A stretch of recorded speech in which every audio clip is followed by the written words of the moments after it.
In the betting ring, and here he is right now with the latest on race number 5 at Caulfield. Yeah, thanks very much, Max. Let's have a look at these prices. There's been a couple of firmers, but the favourite, Pug For Me, has stayed solid at 7-4. From the top, Minyama, I think we had him at about had it about 6-1 earlier. It's into 9-2. Send a Sign is 7-1. Alias Komabash is at 11-2. Plum Crazy at 16-1. Laconian at 15-1. Pug For Me, 7-4 favourite. Damien Oliver's got the mount there, suited by the bit of rain that fell in Melbourne overnight, and just loves the edge off the track, so that's why he's a bit shorter than you might have imagined, but he's got a great chance. Grey Man is at 13-2. My Satin Star is a scratching. Laronti at 14-1. Jeanette is a scratching, and Heavenly Mover at 25-1, with Sister Indian being the third scratching. Okay, we see them milling behind the barrier there at Caulfield, just starting to go in. I should mention at this time that today's meeting is actually sponsored by the Caulfield Rosstown Rotary Club, and they've sponsored the day to kick off the 84th Rotary International Convention, which is expected to bring more than 20,000 Rotarians from all parts of the world to Melbourne. Carlton Rosstown President John Strong said that the race day was designed to welcome these Rotarians to Melbourne. They want to make their visit to Melbourne a truly memorable one, and I sincerely hope they do. What better way than to have a day at the races? In a raffle that's held at Caulfield today, the proceeds will go to the Bone Marrow Research Centre, and there'll also be plenty of other money raised during various things during the day. That's good to see the Rotarians getting behind racing at Caulfield today. Well, as we see them there now, most of them are going in. My tip, Send a Sign, races in the Heytesbury stud colours of Mrs Holmes Court, maroon with the white Maltese cross and the white cap. Time now for us to go to Caulfield, and our caller, John Russell. Laconian hasn't raced for 2 years. They're off and running, and over on the outside, Grey Man was the first to jump out, quickly headed by Send a Sign. Laronti began well with Laconian, and Pug For Me is going fast along the inside in a tightly compact field, and getting up along the inside, Heavenly Mover settling into stride, and Send a Sign is the leader at the 800 by over a length to Pug For Me over on the outside of Heavenly Mover. They're followed by Minyama, further back Alias Komabash, Laronti back behind them, followed by Grey Man and Plum Crazy, and 2 lengths away last Laconian, up past the 600 metre mark, and Send a Sign doing it well, led by a length and a half. Pug For Me on the inside of Minyama, being followed by Heavenly Mover. Deeper on the track, they're going right around them out wide as Grey Man, Laronti, and a long gap further back, Plum Crazy and Laconian. As they head towards the centre of the track, Send a Sign with a nice long break, about 2.5 lengths to Pug For Me, who's in hot pursuit. Down the outside, Alias Komabash, followed by Grey Man, Heavenly Mover, Minyama, coming down past the 200 metre mark, and Send a Sign is out full of running, still at about 2 lengths to Pug For Me. Alias Komabash is running on well down the outside. Send a Sign about to be tackled by Alias Komabash, who's starting to fly home. Send a Sign is still in front. Send a Sign hanging on is just one from Alias Komabash. Laconian's come from last to run third, followed by Pug For Me, and back behind them Minyama, and further back to Grey Man, Heavenly Mover and Laronti, and last home is Plum Crazy.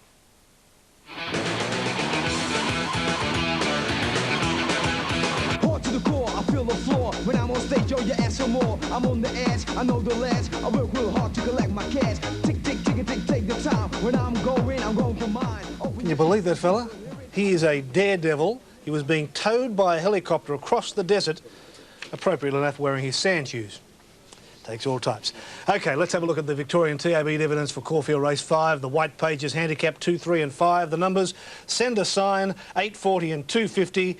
Alias Komabash, $2 even. Laconian, $3.80. I think that was pretty close, but we'll find out because we'll go for the latest odds for Randwick's Race 6 and Kenny Calendar. Ken, how close was I?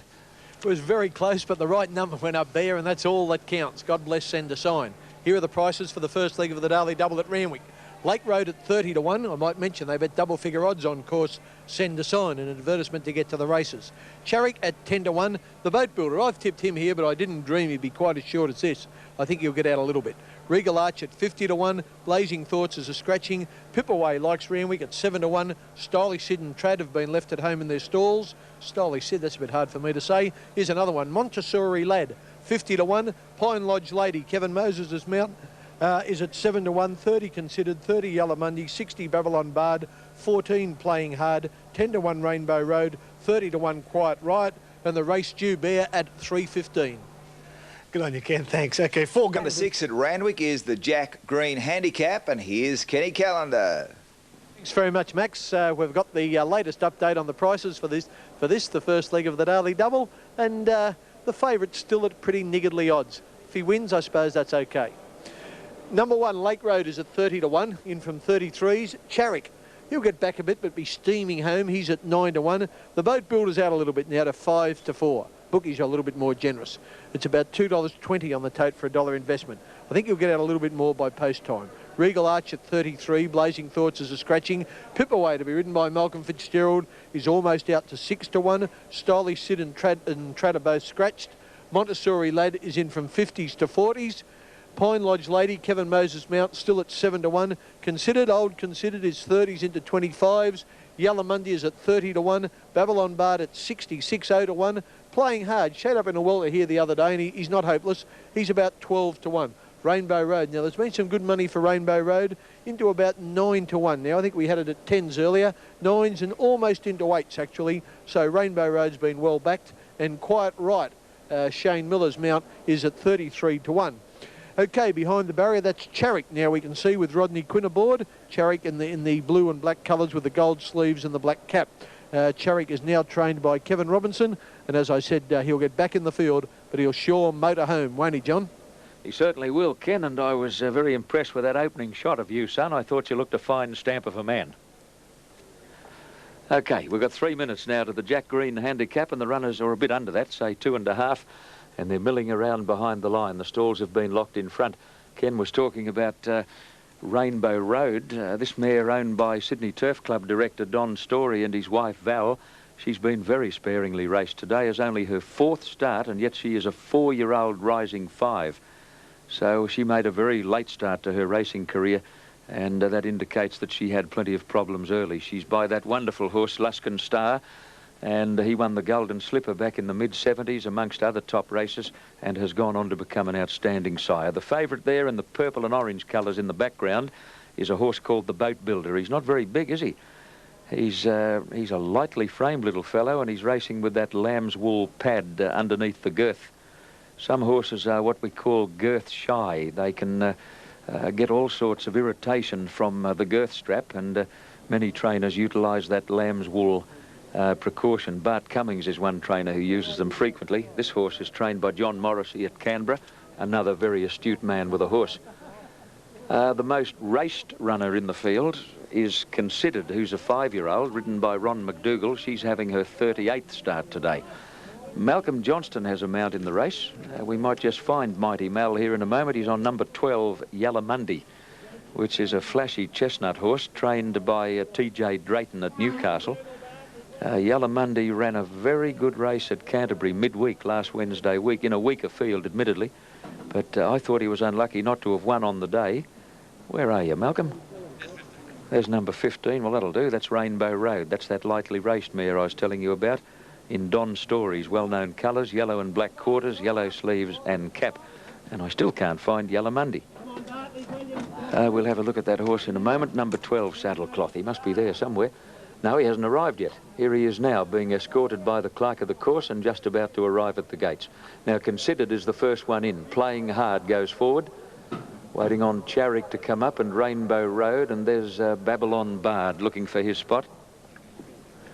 Okay, here's Malcolm Johnston arriving at the gates on Yallamundi, and Mighty Mal, of course, one of the most familiar faces in Australian racing, winner of 3 jockeys premierships, one of them as an apprentice, and the man who blazed his way into the pages of racing history on the back of the mighty Kingston Town in so many of that horse's major wins. Now, waiting for Lake Road, Yallamundi to come up, and also Regal Arch. The others look to be all in. 3 to go. Now, we've got a tote shortener here, and it is Charrick, which is now 8 to 1, and there's been a big late rush on the win tote for Charrick. And this one now trained by Kevin Robinson, formerly with Jeff Mains, if memory serves me rightly, but I believe there's been a very educated splonk on Charrick. So we'll see what he does. Charrick is a 5-year-old stallion and is by a horse called Pagasa. Pagasa is best known as the sire of the mighty Bone Crusher. Well, this horse here is Regal Arch, and it looks like an adjustment to the tongue tie. That's what they're doing. Now, before you horse lovers start jumping up and down about that being a cruel device, let me tell you that it's not cruel at all. It's a damn sight better than the horse getting his tongue over the bit, because that is painful. and the tongue tie stops him doing that. So don't worry about it. It's a very gentle little piece of equipment. Quite often they use a piece of ladies' nylon stocking to do the job. Now the last couple have moved in, and the gates open, they're off and running. A good start. They came out in a nice even line, and one of the first out is Considered. Babylon Bard and Rainbow Road jump quickly. One of the leaders soon after the start, Pine Lodge Lady, but trapped out very deep, and then the Boat Builder Playing Hard, followed by Quite Riot. At the head of the others, Pip Away and Charik a bit worse than midfield, with Montessori Lad, followed by Yallamundi, and then Regal Arch and Lake Road is back to last as they come onto the course proper. Babylon Bard under a good hold is the leader over Rainbow Road. Considered third on the fence, Pine Lodge Lady fourth. A length away, the Boat Builder only 3 off the lead. At the head of the others, Playing Hard, and a half away, Quite Riot, followed by Pip Away. Montessori Lad starting to go forward out deep, and then Charik. Yallamundi is pulling hard in a pretty muddling pace, followed by Regal Arch and Lake Road as last. 600 out as they near the turn. Babylon Bard a half on Rainbow Road. Pine Lodge Lady 3 deep. Considered fourth on the fence, followed by the Boat Builder. Then Montessori Lad, and Yallamundi is pulling his way around the outside, followed by Playing Hard, Quite Riot, and then Charik and Pip Away as they turn the corner. Coming over the rise, Babylon Bard joined by Rainbow Road. In third place, Considered, followed by Pine Lodge Lady, and then Montessori Lad and the Boat Builder, and Yallamundi wide out at the 200 mark. Rainbow Road the leader. Montessori Lad looks the danger. Babylon Bard is battling on, but Rainbow Road's a length in front of Montessori Lad, and then Babylon Bard. Rainbow Road is holding on as they get near home, and the lightly race mare is too good. Rainbow Road in the Don Story colours beat Babylon Bard and Considered, followed by Montessori Lad, and then the Boat Builder Playing Hard, followed by Charik, Pine Lodge Lady, Pip Away, Quite Riot. From Regal Arch, well back Yallamundi, and Lake Road is pulled up at the tail of the field. At the desk, we check the New South Wales TAB dividends for Randwick Race 6, the Jack Green Handicap, 15, 13 and 11, the numbers. Rainbow Road, $8.60 and $2.60. Babylon Bard, $9.80 and Considered, $5.20. Let's go around the ground. With music. Okay, the aim of the racing game is to line the pockets of all the punters watching this afternoon. And Kenny Callender just might be the man who can make it happen. Here he is now with the pre-post totes of the Grand Prix Stakes at Eagle Farm. Thanks, Max. Yeah, one winner up in Melbourne at good odds, so I've got to get this one up in Brisbane to prove my versatility. He's from Sydney. His name's Irish Rort. He's ridden by Gavin Duffy, and I reckon he'll win the money. He's the one that's firmed. I'll come to him in a moment. The top one, Air Seattle, also from Sydney. Shane Dye's mount. Shane Dye, the Channel 9 boy, is in from 6s to 11 to 2. He actually meets Air Seattle 3 kilograms worse for just beating him home in the AJC Derby. Paxamillion be ridden by the pumper, Jimmy Cassidy, top big race jockey at 30 to 1. Jimmy's already ridden the winner up in Brisbane today. Belters roll. Irish Rort, Gavin Duffy, as I said, it's the firmer, in from 7 to 2 when we were last on air to 3 to 1, and is now a clear-cut favourite. And I should mention these are Brisbane TAB prices. Palate, it's got out in the market, the local, Brian York, trained by Bruce McLaughlin, has gone out from 7 to 2 to 9 to 2. Zipper Ripper, another local, is at 30 to 1. Dorial Chief, who won at Southport in weaker class, will find these a bit rich, and even though he's got top jockey Chris Muntz aboard, he's a 50 to 1 chance. Gary Palmer's on Licencioso, who is out to 50 to 1.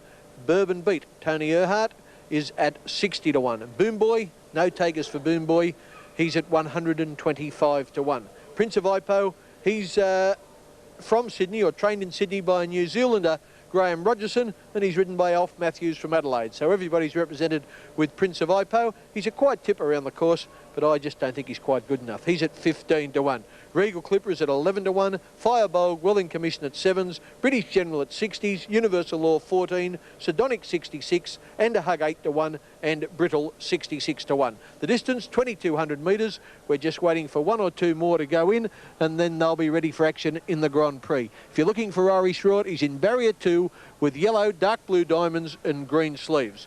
About time now to cross to Eagle Farm for the running of the 1993 Grand Prix Stakes. Signal, all set to jump. Stand by for a start, and they're off and running in the Grand Prix. Universal Law over near the inside began well. Irish Rort was well away with Regal Clipper. Wider out Pallet is going fast. Uriel Chief and Sardonic and Paxamillion going up on settling from Bourbon Beat, Zipper Ripper. Boom Boy trapped wide in midfield going out of the straight, followed by Prince of Ipoh. Then came Firbolg. Air Seattle's got a long way back on the field with British General, followed by Ander Hug, and a long way back as Licencioso.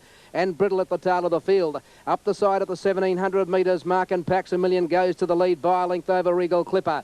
A length and a half to Universal Law, third to the inside of De Uriel Chief, and Sardonic races 3 deep. A length away, Irish Rawton. Duffy is going to give the favourite a smother about 7th on the rail. Boom Boy's going around them wide. Paladin between runners. A length to Zipper Ripper. 3 deep around Bourbon Beat and Prince of Ipo. A length and a half to Furbolg on the outside of Air Seattle. 1.5 to Anda Hug. About 2 lengths further back on the field came British General on the outside of Brittle, and Licentioso as last of all. Running past the halfway mark at the 1100 metres, Poland Pax a Million the leader, 3 parts to Boom Boy. A length away, Regal Clipper third, Universal Law fourth, the rails to Uriel Chief fifth, the centre. Sardonic is trapped out 3 deep, a length away, Irish Root. Been ridden along a little bit on the rails. Paladin's next in between horses, the length of Zipper Ripper from Prince of Ipo, the rail. Then Bourbon Beat and Furbolg starting to go forward, followed by Air Seattle and a Hug. A long way back, British General outside of Brittle, and last was Licentioso. They've got 700 metres in the race to go, and Boom Boy on the outside and Pax a Million led together. Regal Clipper third on the outside of Universal Law. Irish Root is running fifth on the rails as they come to the home turn. Pallet looks to be going okay, moving up on Irish Root's outside. Prince of Ipo looking for the way through, and so too is Air Seattle, and Anda Hugs pull of the outside. In the straight at the 400, Boom Boy, the leader from Universal Law. On the outside, Pallets rushed up quickly with Regal Clipper. Air Seattle looking for the way through, can't get clear at the moment, and at the 200, Pallet went to the lead. Universal Law, Prince of Ipo, the split's coming for Air Seattle. He's good enough now, and Irish Root on the outside. Air Seattle burst through in the middle to take the lead from Pallet. Air Seattle in front, driving away, and Air Seattle wins the Grand Prix. Second Pallet, third Irish Root. He ran his races and patches. Then Universal Law, Prince of Ipo, Furbolg, Licentioso. Bourbon Beat and a Hug, followed by Brittle, Regal Clipper, Zipper Ripper, British General, Boom Boy, Pax a Million, Sardonic, and last home to Uriel Chief. Well, here's the replay. Shane Dye, the Channel 9 man, getting through on the Clary Connors trained Air Seattle in the blue colours, going past Prince of Ipo on the inside, Pallet out in the pink colours, and here comes Irish Root in the blue cap. And I don't think Alan Thomas noticed he got knocked rotten just on straightening, and his run to get going again and run third was an absolutely super-duper effort. But if you backed him straight out, you're not going to get paid. All honours are with the winner, Air Seattle, the winner of the Grand Prix Stakes in 1993. There we go, Ken. Good on you. Well done, Shane Dye. Sit tight in the saddle. Plenty of colour and excitement waiting for us on today's show. Here's a preview. Still to come on Plans for Eagle Farm Race 6, the Foster's Grand Prix Stakes 1, 4 and 3. Air Seattle $7.25 and $2.75. Pilate $2.10. Irish Root $1.65. The AFL scores, 4 games in front. Ball to the king of horse race calling at Randwick is Johnny Tapp. Tappy, no charge. Good on you, Ian. Thank you very much. And runners arrive at the gates now for race 7, the Frank Dalton Welter. Interesting race this. I believe there's been a pretty concerted move for the top weight Blazing Anchor despite his weight of 56 kilos. He'll have to be right up to his best to win it. And a couple of others in the race have come in for strong support. Spiritual Star's an interesting runner.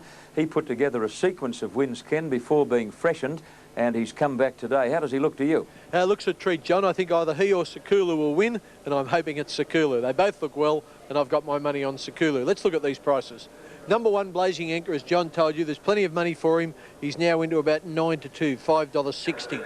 Sungent at 20 to 1, Magic Gleam at 14, Opmadur at 33, County Way in from 8s to 7 to 1, Western Showdown at 40 to 1, Rough Shake 100, Ziffer 14, 2 scratchings, the dancers, Ardent Dancer and Enjoy Dancing. Spiritual Star is at $4.40, just under 7 to 2, Our Caliph at 30 to 1, $2.80 for Sakulu, odds of 7 to 4. It's not a bad price either. And Tall and Dapper at 33 to 1.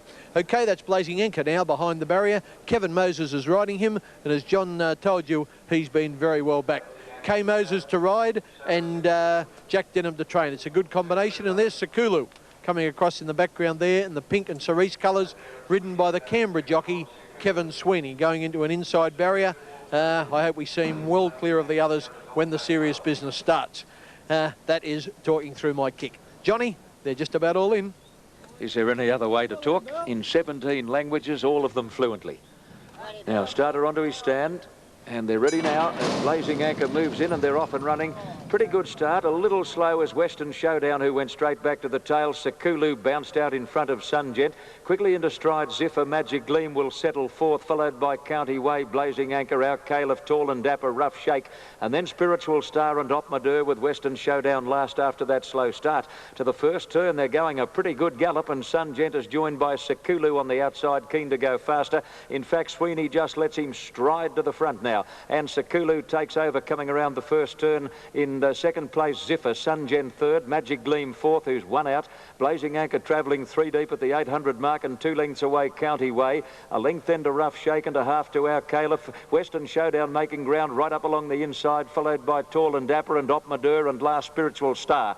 On the corner, 500 metres out, Sakulu is just in front of Ziffer, running third, Sungent, then Magic Gleam. Blazing Anchor travelling 3 deep on the turn, County Way between horses. On the fences, Rough Shake, and then Our Caliph, followed by Western Showdown and Tall and Dapper. Spiritual Star last as they come over the rise. Ziffer took a narrow lead over Sakulu as they come to the 200 mark, and they're clear of Blazing Anchor, running on from Magic Gleam, and Our Caliph with a rush wide out. It's Ziffer tackled again by Sakulu. Our Caliph and now Blazing Anchor joining in, and the 4 of them are coming to the line with Our Caliph on the outside, going best in the last little bit, and Our Caliph beat Blazing Anchor. Sakulu third, he wouldn't give up, he fought back very strongly, followed by Ziffer, Spiritual Star, County Way, Magic Gleam, Sungent, Western Showdown, Rough Shake, Tall and Dapper, and last is Opmadur. Well, that's ruined my day, but if you backed him, you're going to get a pretty good dividend, odds of round about 33 to 1. Here he comes down the outside, Our Caliph, and just finished too strongly for Sakulu over on the rails. Ziffer in the green and blue colours, and Blazing Anchor in the quartered cap just inside of Our Caliph. Grant Cooksley, the jockey, on a roughie, and he got the prize. Our Caliph first, Blazing Anchor second, Sakulu third, and Ziffer, if you backed him, finished fourth. Kenny, that was the story of the Daily Double at Randwick. Yes, and Kenny Callender feeling fairly miserable about that. There's no better place to be on a Saturday afternoon than right here. We'll continue the tradition in just a moment. TAB dividends for Randwick Race 7, the Frank Dalton Welder, 12, 1 and 3. Our Caliph, $33 even, and $6.50 for the place. Blazing Anchor, $1.80, and Sakulu, $1.50. Let's see how those 4 AFL matches are going.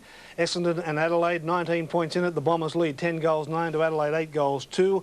Hawthorn and Richmond, and Hawthorn leads this one, 14 goals, 8 to Richmond's 12 goals, 6. Fitzroy and Fitzroy and Collingwood, I should say, 11 goals, 8, and Collingwood 6 goals, 9, and Footscray and St Kilda 15 goals, 6 to the Saints, 8 goals, 7. Now on his Kenny Callender, Ken. Thanks very much, Ian, and let's hope I can carry them onto a winner here. It's the second leg of the Daily Double at Caulfield, and remember, these are the Victorian TAB prices. Number 1, Royal Snack at 8 to 1. Favoured Boy at 10 to 1. Casamegian at 8 to 1. Dendy Park at 12 to 1. Palace Symphony, trained by the all-conquering Lee Freedman, is a clear-cut favourite with the punters, and he'll be ridden by Freedman's jockey Damien Oliver. He's only at 2 to 1. Pretty short odds. Was just pipped at the St Ledger when a short-priced favourite. Fleet Dancer at 14 to 1. Now, Native Monarch has won his last 3, last start winner at Cranbourne. I like his form, and I particularly like this jockey. Troy Jackman rode the Daily Double last week, and he's already won the first leg of the Daily Double this week on Send a Sign. So wouldn't it be a great achievement to win the 2 double races 2 weeks in a row? Jackman, as I said, formerly from Perth, but he's had such great success so quickly in 6 months in Melbourne. I'm absolutely certain that he'll settle there. Much more prize money in Melbourne racing, therefore much more money for jockeys than there is in Perth. Brighton Dolly, David Taggart, is a 10 to 1 chance. Lord Delmar, ridden by Paddy Payne, everyone's favourite. Young Patrick is at 15 to 1. Hawke's Peak, Philip Alderman, is a 25 to 1 chance. Akbarali, Kay Forrester, Kevin Forrester, is at 50 to 1. And Best Endeavours, Dale Short, is at 100 to 1. As we can see down there at Caulfield, they're just starting to move in. There's a few in and a few out. The 2 favourites, if you're looking for them, Palace Symphony races in red with a yellow triangle, yellow sleeves and a yellow cap. So really red and gold colours, and he's going from barrier 9. Now, the one I've tipped, Native Monarch, Troy Jackman, races in yellow with red stars, but light green armbands and a light green cap, and he's going from barrier 8. So they'll jump together, and they've got reasonably similar colours. 2 horses still to go in at Caulfield. This race is over 2,000 metres, almost a lap of the course, not quite. and they're turning for the majority of the way. Okay, just about all in, one to go in. I think it's an opportune time now for us to cross to Caulfield to our caller, John Russell. And as I mentioned, a big welcome to viewers to Channel 9 Wide World of Sports for the second leg of the double here in Melbourne. They're off to a good start too, and Fleet Dancer on the inside was the first to jump out from Akbarelli, who got out well, and just in behind them Favoured Boy and Brighton Dolly. And Native Monarch began quickly and going up towards the leaders, Lord Delmar very wide to Hawk's Peak, being followed by Pella Symphony and Casamegan Joe. Royal Snack has got back to second last, and Best Endeavours is last of all. They race up the hill towards the 1600, and here's a good go for the lead now. Fleet Dancer on the inside, just in advance of Lord Delmar. Native Monarch is third, a length further back is Akbarelli, being followed by Favoured Boy on the inside there of Hawk's Peak, a length to Brighton Dolly. Between horses there, Palace Symphony up on the outside, Casamegan Joe, followed by Dendy Parker, and Royal Snack is last of the main bunch, and Best's Endeavours is tailed off as they come up the hill with about 1,300 metres left to go, and Fleet Dancer by a length to Lord Delmar, a length and a half Akbarelli on the inside of Native Monarch. Close in behind them on the rails, getting a nice run, Brighton Dolly, and poking up along the inside, Favoured Boy. Out three deep going forward, Casamegan Joe. They're followed closely there by Best Endeavours, who's gone around them quickly, and Royal Snack is taking closer order. Hawk's Peak followed by Pella Symphony, has got back to second last as the field packs up, and Dendy Parker's last of all. They're on the railway side, 900 metres left to go, and Lord Delmar on the outside is vying for the lead here with Fleet Dancer, very wide, still continuing that move as Best Endeavours, and right around the outside going forward, Dendy Park followed by Hawk's Peak, and just in behind them Akbarelli, and there's one looked to have dropped out. I've got a bad check there. Native Monarch is being pulled out of the race as they come up past the 600. Dendy Park on the outside now being tackled in the centre by Royal Snack. Lord Delmar still there. Down on the inside, Fleet Dancer, and from a long way back, Palace Symphony is starting to run on well at grabbing the leaders quickly. Hawk's Peak is back behind them. Casamegan Joe, hard-ridden, Favoured Boy, as they straighten up with about 350 metres left to go. They're across the track. Fleet Dancer on the inside, tackled now by Palace Symphony, and Royal Snack is in the centre, and deeper on the track is Dendy Park. Anybody's race at the 200. Palace Symphony on the outside is coming after Fleet Dancer. Palace Symphony on the outside. Fleet Dancer is battling back. Palace Symphony trying to get the Fleet Dancer in the final stages. Fleet Dancer hanging on well. It won't give in. Fleet Dancer is too good. Fleet Dancer a half length to Palace Symphony. Brighton Dolly third, then Royal Snack, Casamegan Joe. Next home Akbarelli, followed by Hawk's Peak. A good long gap in the field then to Dendy Park, who weakened, followed by Best Endeavours and Lord Delmar, and last home Favoured Boy. $17.20 and $4.40. Palace Symphony $1.50, and Brighton Dolly $3.10. Getting down towards